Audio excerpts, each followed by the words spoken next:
그들이 여리고에 이르렀더니 예수께서 제자들과 허다한 무리와 함께 여리고에서 나가실 때에 디메오의 아들인 맹인 거지 바디메오가 길가에 앉았다가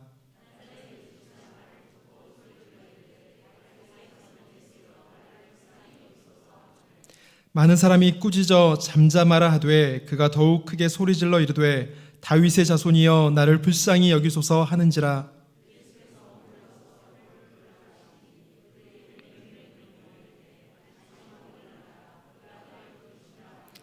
맹인이 겉옷을 내버리고 뛰어 일어나 예수께 나아오거늘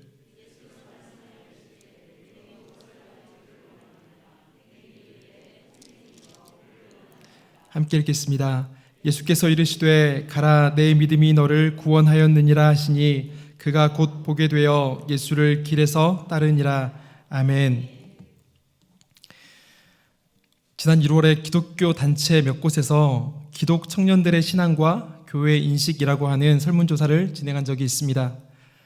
19세에서 39세 청년들 700명을 대상으로 몇 가지 질문들을 던진 다음에 여기에 나온 결과들을 종합해서 그 결과를 보여주었는데 그 결과를 보고 있었더니 참 많은 고민거리가 생겼습니다. 몇 가지만 한번 살펴보겠습니다. 첫 번째, 당신이 신앙생활을 하게 된 계기가 무엇입니까? 라고 물었을 때 어떤 답이 나왔을까요? 가족 때문에 교회를 다니게 됐다라고 응답한 사람이 77.4%나 되었습니다. 반면에 친구나 지인의 전도로 신앙을 갖게 됐다라고 응답한 사람은 17.1%, 스스로 신앙생활을 시작했다고 말한 사람은 5.4%밖에 되지 않았습니다. 전도가 그만큼 어렵다는 말이겠죠. 두 번째, 또 당신은 언제부터 신앙생활을 시작했습니까? 라고 물었더니 모태신앙입니다 라고 대답했던 사람들이 52.9%나 되었습니다. 반면에 초등학교 때부터 신앙생활을 시작한 사람은 13%였고 중학교 때 신앙생활을 처음으로 시작한 사람은 5.1%, 고등학교 때 신앙생활을 처음으로 시작한 사람은 4.3%밖에 되지 않았습니다. 그리고 고등학교 졸업 이후에 신앙생활을 시작했다는 사람도 13%밖에 되지 않았습니다. 전도하는 것도 어렵지만 정착하는 건 더 어렵다는 설문일 수 있습니다. 마지막으로 하나만 더 보겠습니다. 청년들에게 당신이 신앙생활을 하는 이유가 무엇입니까? 라고 물었더니 예전에는 마음의 평안을 얻기 위해서라는 응답이 주로 많았었는데 올해는 감사하게도 구원과 영생을 위해서 신앙생활을 하고 있습니다 라고 응답한 사람이 32.6%였다고 나와 있습니다. 물론 마음의 평안을 위해서라고 응답했던 사람도 28%나 되었습니다. 뿐만 아니라 습관적으로 신앙생활을 하고 있습니다 라고 응답한 사람도 19.1%나 되었습니다. 우리가 교회 안에서 보면 똑같이 신앙생활을 하는 것처럼 보이지만 저마다 추구하는 신앙이 다 다를 수가 있다는 것입니다. 어떤 사람은 세상이 말하는 복, 그런 복을 위해서 신앙생활을 하기도 하고 또 어떤 사람은 습관적인 신앙생활, 어쩌면 신앙생활이 아닌 종교생활에 가까운 그런 신앙생활을 하고 있을 수 있다는 것입니다. 그렇기 때문에 우리가 말씀 앞에서 나의 신앙을 다시 한번 점검해보고 하나님이 요구하시는 신앙, 하나님이 기뻐하시는 신앙으로 다시금 새로워지는 은혜가 우리 안에 있기를 간절히 소원합니다. 오늘 살펴볼 이 바디메오 이야기는 우리가 교회에서 많이 들어왔던 매우 익숙한 사건입니다. 또 마태, 마가, 누가복음이 다 기록하고 있을 만큼 굉장히 유명한 사건, 중요한 사건이기도 합니다. 문제는 이 익숙함 때문에 우리가 말씀을 더 이상 깊이 들여다보지 않으려고 한다는 것입니다. 많이 피곤하시겠지만 힘을 내셔서 말씀 속에 숨겨져 있는 진주를 함께 찾아보시고 함께 은혜를 받는 시간이 되시기를 간절히 소원합니다. 우리는 다윗의 자손 예수님을 붙잡아야 된다. 우리는 이 바디메오 사건을 통해서 이것을 생각해 볼 수 있습니다. 어느 날 여리고 지역에 큰 소동이 일어났습니다. 예수님이 예루살렘으로 가시는 길에 마침 이 여리고를 거쳐서 지나가신다는 소문이 들려왔습니다. 소문대로 정말 얼마 지나지 않아서 예수님이 여리고에 도착하셨고 예수님의 인기를 실감하듯이 수많은 무리들이 예수님을 둘러싸고 있었습니다. 이때 사람들이 웅성거리는 소리를 듣고 몹시 궁금해지기 시작했던 한 사람이 있었습니다.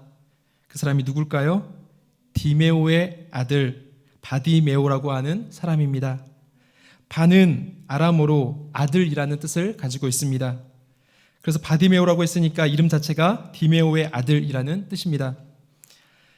이 바디메오라고 하는 사람이 특징적인 것은 앞을 볼 수 없었던 맹인이었고 길가에 앉아서 구걸을 하며 살고 있었던 거지였다는 점입니다.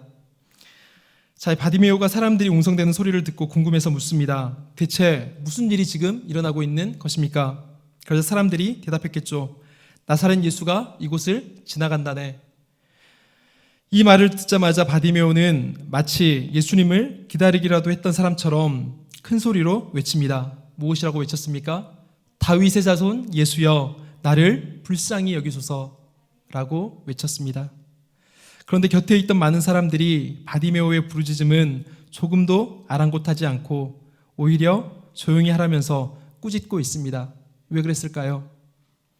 예수님은 너 같은 사람을 위해서 이곳에 오신 것이 아니라는 것입니다. 네가 아무리 소리를 질러봐도 예수님은 너의 소원을 들어줄 수 있는 그런 분이 아니라는 것입니다. 그러니 제발 잠자코 조용히 있으라고 다그치고 있는 것입니다. 여러분이 바디메오의 입장이었다면 어떻게 하셨겠습니까? 이거 사람들이 많아서 어렵겠는데? 세상에 말 한마디 했다고 이렇게 윽박을 지르나 억울하고 창피해서 더는 못하겠다. 혹은 더 이상 외로워서 나는 못하겠다. 이렇게 그만두는 사람들도 있을 것입니다. 그런데 바디메오는 포기하지 않았습니다. 잠잠하지 않고 오히려 더 큰 소리로 외쳤습니다. 다윗의 자손이여, 나를 불쌍히 여기소서. 불편해하는 사람들의 눈길, 꾸짖는 사람들의 소리, 온갖 서름에도 불구하고 바디메오는 끝까지 예수님을 찾았던 것입니다. 포기하지 않고 예수님의 긍휼을 구하고 있는 것입니다. 왜 그랬겠습니까? 바디메오에게는 자신의 유일한 소망이 이 예수님께 있다는 것을 바디메오가 알았기 때문입니다. 한번 생각해 보시기 바랍니다. 예수님은 지금 여리고를 지나서 예루살렘으로 가고 계시는 길입니다. 지금이 아니면 예수님을 더 이상 만날 기회가 없을 수도 있다는 것입니다. 결정해야 되지 않겠습니까? 지금처럼 길가에 앉아서 평생 구걸하며 이렇게 안 못 보는 인생으로 살아갈 것인가? 아니면 저 예수란 분에게 내 인생을 한번 걸어볼 것인가?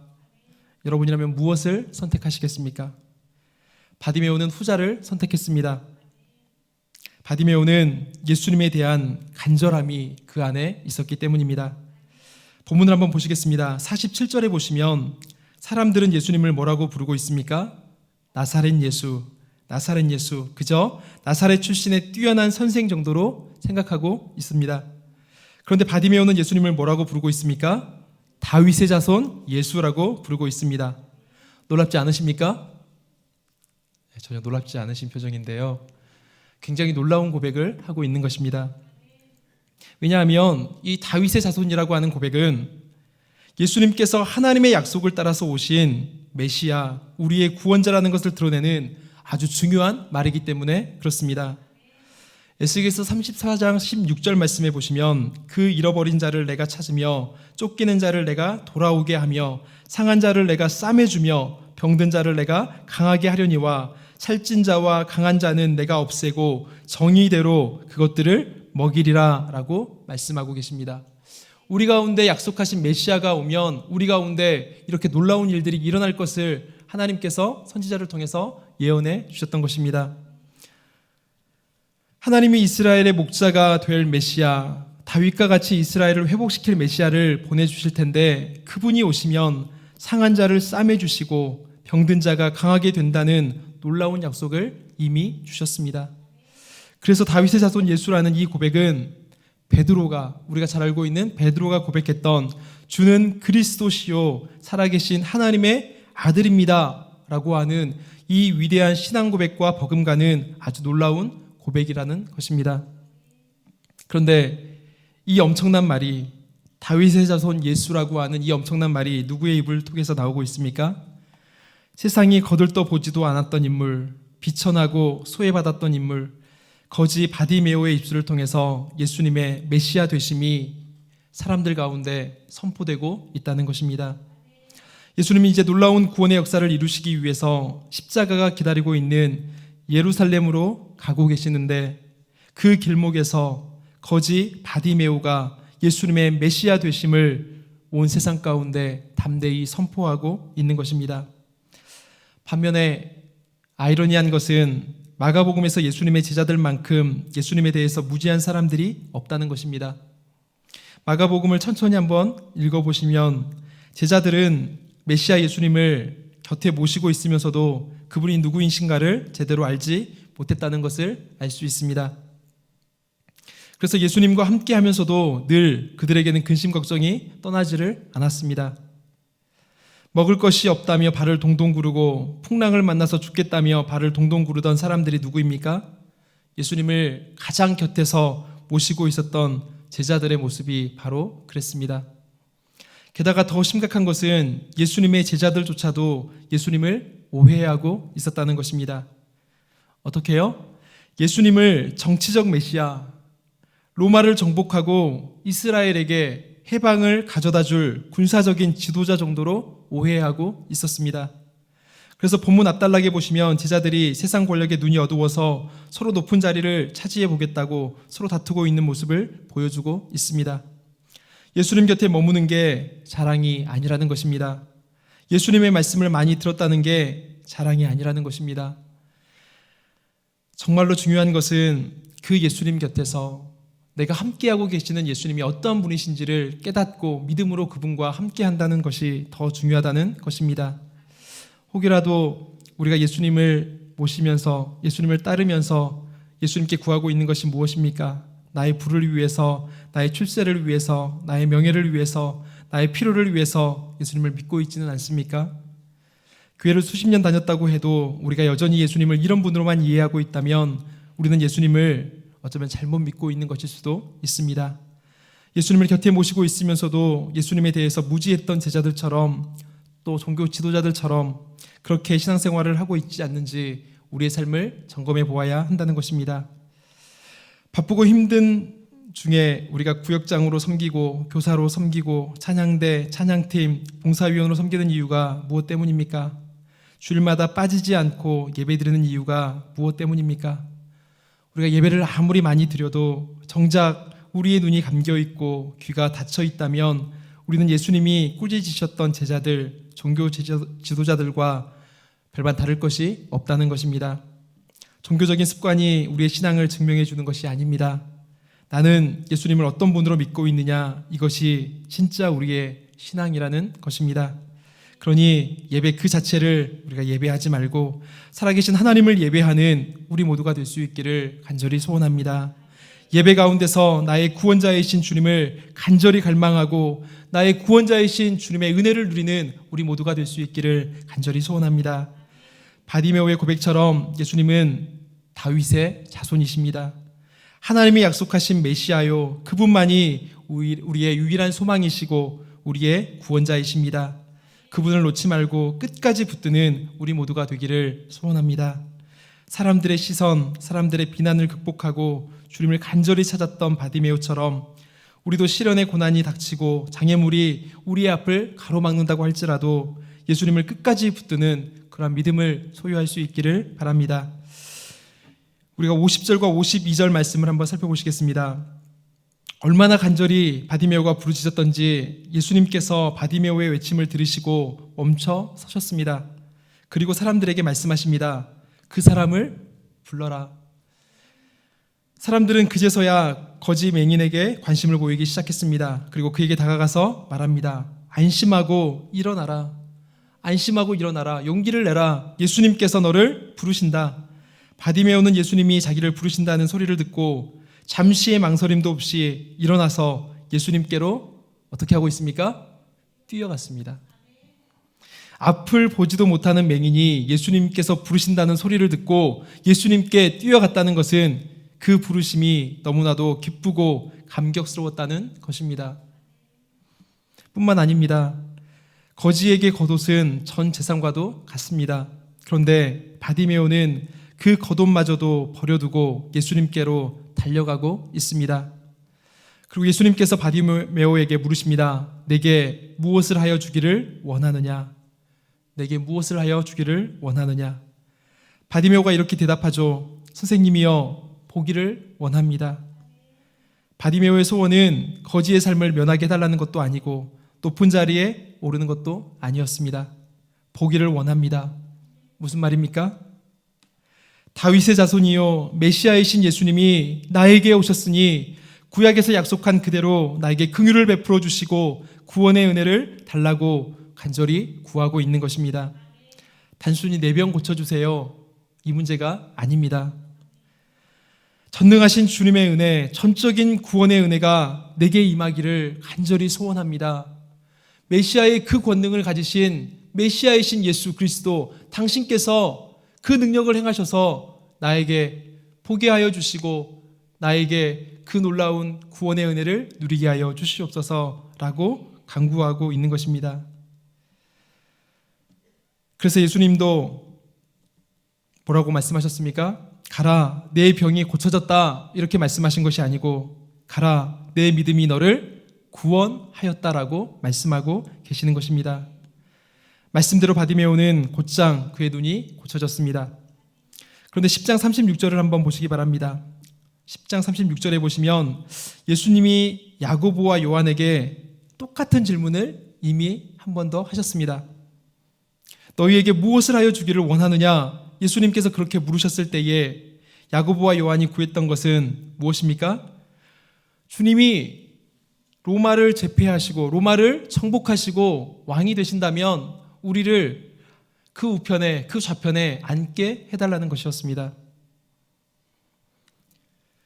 예수님을 더 잘 알고 더 잘 믿을 것 같았던 예수님의 제자들은 예수님을 너무나도 모르고 있었고, 반대로 예수님을 전혀 모를 것 같았던 바디메오는 예수님이 어떤 분이신지를 정확하게 듣고서 깨달았다는 것입니다. 이것은 바디메오의 이어지는 행동을 통해서도 알 수가 있습니다. 예수님을 만나서 고침받은 바디메오, 어디로 갔겠습니까? 보고 싶은 게 얼마나 많았겠습니까? 하고 싶은 일이 얼마나 많았겠습니까? 예수님께서는 가라 하셨지만 바디메오는 자기의 길을 가지 않았습니다. 어디로 갔습니까? 예루살렘으로 향하시는, 십자가를 지시기 위해서 예루살렘으로 향하고 계시는 예수님을 따라서, 고난의 길을 따라서 예수님의 참 제자가 되었다는 것입니다. 복음서에서 고침받은 사람의 이름이 기록된 것은 바디메오가 이 본문이 유일합니다. 왜냐하면 당시 문화를 생각해 보면 가난한 사람, 병든 사람, 사회적으로 소외받던 사람들이 그들의 이름을 남긴다는 것은 흔치 않은 일입니다. 왜냐하면 그들의 이름이 그렇게 중요하지 않기 때문입니다. 그렇게 중요하게 여겨지지 않았던 가난한 거지 바디메오의 이름이 성경에 기록된 이유가 무엇 때문이겠습니까? 우리가 알 수 있는 것은 고침받은 바디메오가 자기의 길을 갔던 것이 아니고 교회 공동체 안에서 그리스도의 제자다운 삶을 충실히 감당했고 사람들에게 널리 알려졌을 만큼 중요한 인물이 되었다는 것을 짐작해 볼 수가 있을 것입니다. 앉은 자에서 그리스도를 따르는 자로서 그의 삶이 변화되어서 주님의 제자의 삶을 충성되게 살았다는 것을 우리가 짐작해 볼 수 있다는 것입니다. 그러나 10장 전반부에 보시면 이와는 대조적인 길을 갔던 한 사람이 등장하고 있습니다. 우리 앞에 나와 있는 10장 17절부터 27절의 단락을 보시면, 여기 보시면 예수님께서 이미 한 사람을 제자의 길로 부르시는 장면을 보실 수가 있습니다. 누구입니까? 재물이 많았던 부자입니다. 그런데 이 부자는 자신의 많은 재물 때문에 나를 따르라라고 말씀하셨던 예수님의 이 부름에 순종하지 못했습니다. 도리어 근심하면서 자기의 길로 돌아섰습니다. 사람들이 볼 때는 사회적으로, 경제적으로 전혀 부족할 것이 없었고 최상의 조건을 갖추고 있었지만 바로 그 조건 때문에 그의 영적인 눈이 어두워져서 예수님을 따르는 데에는 실패하고 말았던 것입니다. 뿐만 아니라 10장 36절에 보시면 예수님께서 바디메오에게 했던 똑같은 질문을 이미 제자들에게 하셨다는 것을 우리가 보았습니다. 가난한 거지 앞 못 보는 맹인 바디메오는 예수님이 나의 유일한 구원자요 하나님이 보내신 메시아라는 것을 정확하게 알고, 그래서 예수님께로 거침없이 달려갔고 예수님 안에서 그의 모든 삶이 변화를 받았지만, 단순히 눈을 뜬 기쁨 정도가 아니라 주 안에서 가장 큰 기쁨, 영원한 기쁨을 바디메오는 누렸지만 반대로 예수님 곁에 항상 함께 있던 제자들은 눈이 어두워서 그것을 미처 보지 못했다라고 하는 것입니다. 바디메오는 나를 찾아오신 예수님이 어떤 분인지를 정확하게 알았고 시련과 고난, 장애물을 딛고서 주님을 끝까지 붙잡았습니다. 그리고 이제는 그 주님께 그의 전부를 걸었습니다. 더 이상 나를 위해서 살지 않고 주를 위해서 살아가기로 결단했습니다. 예수님께서 걸어가신 그 고난의 길을 기쁨으로 뒤따라 갔다는 것입니다. 앞서 예수님을 만난 부자는 돈에 눈이 멀어 있었고 제자들은 권력에 눈이 멀어 있었지만 바디메오는 예수님 안에서 육신의 눈만 띄었던 것이 아니고 영적인 눈이 밝게 떠졌기 때문에 그분 앞에서 자신의 일생을 맡기고 그의 삶의 전부를 예수님께 걸 수가 있었던 것입니다. 이것을 보여주기 위해서 마가복음은 독특한 방식으로 기록되고 있습니다. 마가복음을 세 부분으로 구분할 수가 있는데 장소의 변화에 따라서 세 부분으로 구분해 볼 수가 있습니다. 일부는 1장에서부터 8장 22절까지 일부로 구분해 볼 수 있습니다. 주로 배경이 되는 곳이 예수님께서 사역하셨던 갈릴리 지역입니다. 2부는 8장 22절부터 10장 52절 우리가 읽었던 여기까지 2부의 내용으로 볼 수 있습니다. 예수님께서 갈릴리에서 떠나셔서 이제 예루살렘에 들어가시기 전까지 예루살렘으로 향하시는 그 걸음걸음, 그 길이 바로 2부에 해당한다라고 볼 수 있습니다. 그리고 3부는 뒤에 이어지는 예루살렘에서 예수님께서 고난을 받으시고 십자가를 지시는 그 놀라운 사건들에 대해서 기록하고 있습니다. 그런데 방금 말씀드렸던 것처럼 2부, 예수님께서 갈릴리를 떠나셔서 이제 예루살렘으로 가시기 위한 그 길 가운데에서 일어났던 많은 사건들, 8장 22절부터 10장 52절 사이에 보면 8장 22절을 시작할 때에 8장 22절의 말씀을 시작할 때에 비슷한 이야기가 하나 더 나오고 있습니다. 그것이 무엇입니까? 조금 번거로우시겠지만 앞으로 성경을 한번 넘겨보셔서 찾아보셨으면 좋겠습니다. 8장 22절 부분에 보시면 오늘 읽었던 본문과 비슷한 내용들이 하나 나오고 있습니다. 벳세다에 이르셨을 때에 앞 못 보는 맹인이 한 명 있었던 것입니다. 예수님께서 그 맹인의 눈을 고쳐주셨습니다. 예루살렘으로 향하시는 그 길 초입에서 예수님께서 한 맹인을 고쳐주셨고 이제 예루살렘 입성을 목전에 둔 이 마지막에 또 한 명의 맹인을 고쳐주시는 사건이 있었다는 것입니다. 네, 금요일에도 연 목사님께서 말씀하셨던 것처럼 이것이 바로 샌드위치 구조입니다. 샌드위치에서 중요한 것이 무엇입니까? 네, 식빵이 중요한가요? 네, 내용이 중요하겠죠? 앞, 뒤를 감싸고 있는 그 중간에 있는 내용이 중요합니다. 맹인이 눈을 뜬 이 두 사건을 통해서 가운데에 담겨있는 내용, 이 내용을 마가가 강조하고 있다는 것입니다. 그렇다면 이 중간에 담겨있는 내용이 무엇이겠습니까?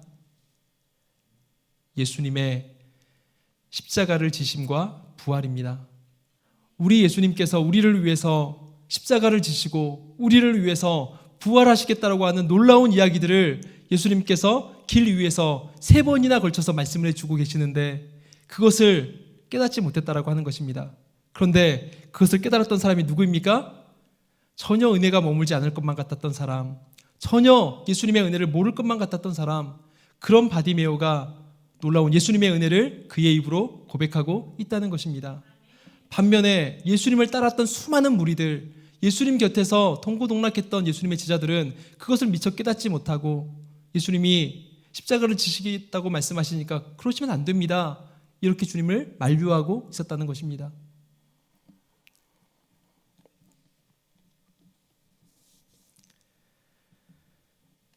그렇다면 우리는 어떻습니까? 우리는 예수님의 제자로 부름받은 예수님의 제자들입니다. 그런데 아직도 나의 욕심, 나의 필요 때문에 예수님을 따르지 못하고 주저하고 있지는 않으십니까?